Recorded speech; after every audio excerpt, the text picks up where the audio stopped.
Hai, saya Dr. Win, spesialis ortopedi. Kali ini kita akan membahas topik bagaimana mengobati sakit pinggang. Mari kita mulai.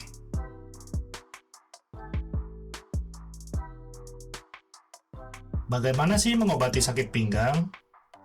Sakit pinggang adalah suatu masalah yang cukup umum dialami oleh banyak orang, baik yang muda maupun yang lebih tua.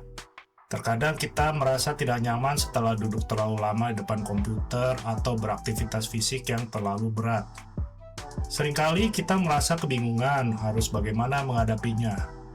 Untungnya, ada banyak cara yang dapat membantu meredakan sakit pinggang dan bahkan mencegahnya datang lagi. Video ini akan membahas berbagai cara mengobati sakit pinggang berdasarkan studi ilmiah yang sudah dilakukan di dalam Indonesia maupun di luar Indonesia. Oke, kita bahas. 1. Pahami penyebab sakit pinggang. Sebelum membahas bagaimana cara mengobati sakit pinggang, kita perlu tahu apa dulu penyebabnya. Sakit pinggang bisa disebabkan oleh berbagai hal, seperti postur yang buruk.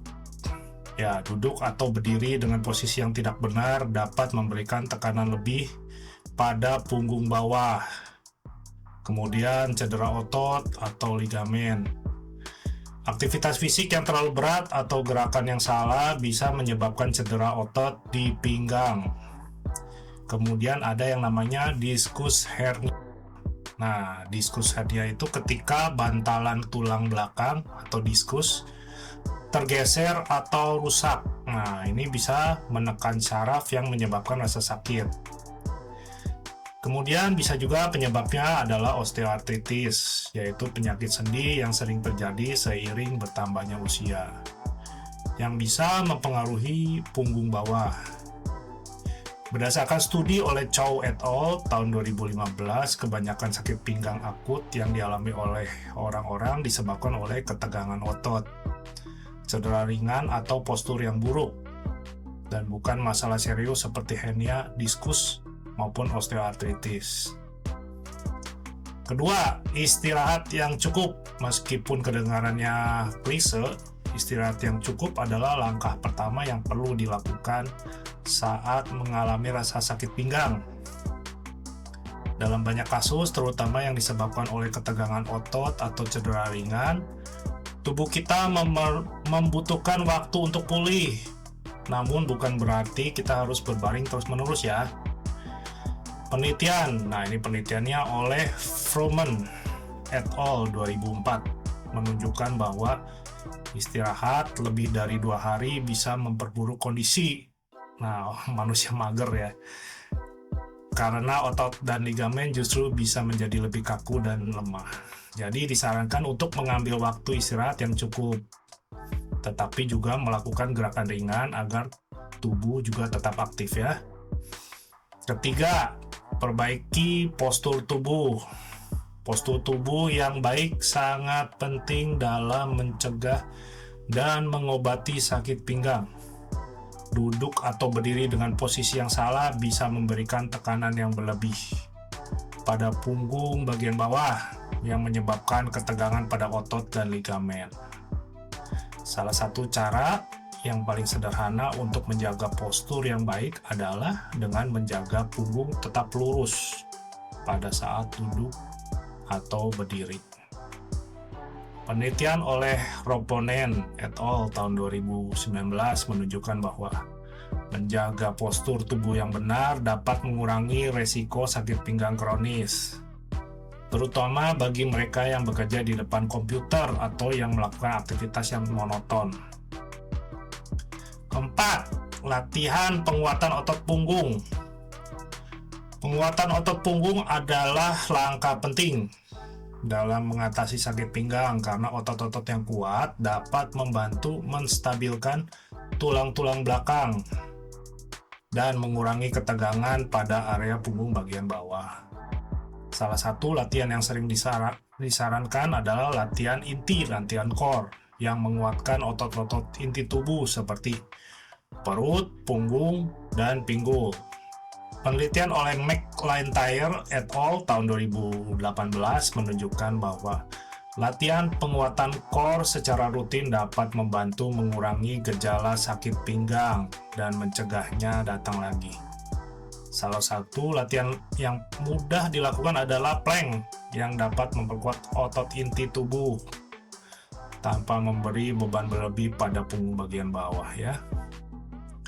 Kemudian pijat dan terapi secara manual. Pijat juga bisa jadi salah satu yang efektif ya untuk meredakan sakit pinggang.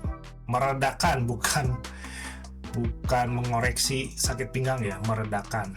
Terapi pijat dilakukan dengan cara mengoleskan tekanan pada otot dan jaringan yang tegang di sekitar pinggang, membantu mengurangi ketegangan dan meningkatkan sirkulasi darah. Menurut sebuah penelitian oleh Cummings et al. 2015, pijat terapi dapat memberikan efek yang signifikan dalam mengurangi gejala sakit pinggang akut maupun kronis. Teknik pijat yang digunakan bisa bervariasi mulai dari pijat jaringan dalam hingga teknik pemijatan yang ringan dan santai. 6. Aplikasikan kompres dingin atau panas ya, boleh juga ya.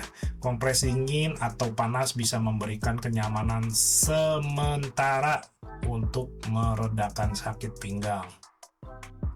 Kompres dingin berguna untuk mengurangi peradangan dan pembengkakan pada otot yang cedera. Sedangkan kompres panas dapat membantu merilekkan otot yang tegang. Pada sebuah penelitian oleh Kus et al. 2010 mengungkapkan bahwa penggunaan kompres panas dan dingin dapat memberikan manfaat signifikan dalam pengelolaan sakit pinggang, terutama pada kasus yang disebabkan oleh cedera otot ringan. Namun penggunaan kompres ini harus dilakukan dengan hati-hati. Jangan menempelkan es atau kantong panas langsung ke kulit. Sebaiknya gunakan kain atau handuk sebagai pelindung agar tidak terjadi iritasi. Ketujuh, obat penghilang rasa sakit.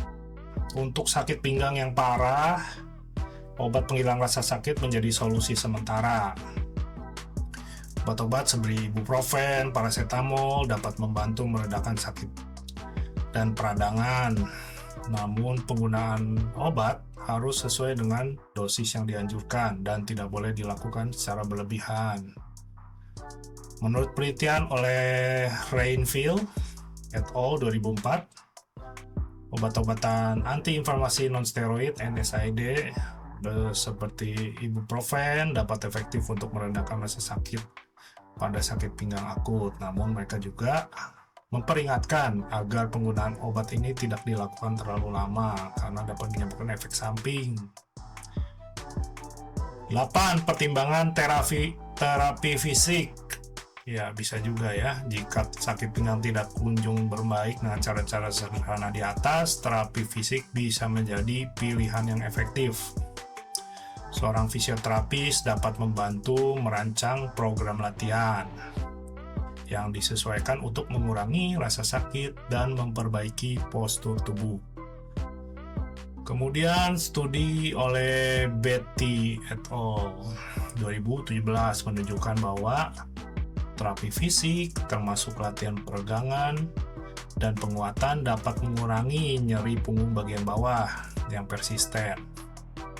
Kemudian meningkatkan mobilitas dan memperbaiki kualitas hidup pasien.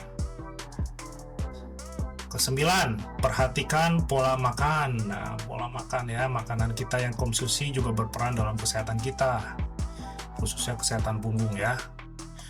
Beberapa makanan yang kaya akan kalsium dan vitamin D seperti susu, ikan, dan sayuran hijau dapat membantu memperkuat tulang dan mencegah masalah pada tulang belakang. Selain itu, makanan antiinflamasi seperti buah-buahan, sayuran, dan kacang-kacangan dapat mengurangi peradangan yang menyebabkan sakit pinggang ya. Penelitian oleh Wojcik et al. 2020 menunjukkan bahwa diet sehat yang kaya akan nutrisi dapat membantu mengurangi resiko terjadinya sakit pinggang kronis serta mendukung pemulihan bagi mereka yang sedang mengalami masalah punggung. Nomor 10, pertimbangkan alternatif pengobatan. Ini alternatif ya, bukan utama berarti ya. Beberapa orang mungkin mencari alternatif pengobatan untuk sakit pinggang seperti akupuntur. Meskipun penelitian tentang efektivitas pengobatan alternatif ini masih beragam, beberapa studi menunjukkan bahwa akupuntur dapat membantu meredakan rasa sakit pinggang punggung bagian bawah ya. Sebuah studi oleh Vickers et al. 2018 menunjukkan bahwa akupuntur dapat membantu mengurangi rasa sakit dan meningkatkan fungsi tubuh pada orang dengan sakit pinggang kronis. Kesimpulannya, sakit pinggang memang bisa menjadi mengganggu, tapi jangan khawatir karena ada banyak cara yang dapat membantu mengobatinya. Mulai dari istirahat yang cukup, menjaga postur tubuh, latihan penguatan otot, hingga menggunakan kompres. Namun, jika sakit pinggang terus berlanjut, jangan ragu untuk berkonsultasi dengan dokter atau ahli fisioterapi untuk mendapatkan penanganan yang lebih tepat ya. Oke, jika ingin bertanya sesuatu, tulis di kolom komentar.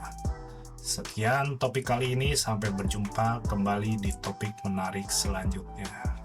Bye.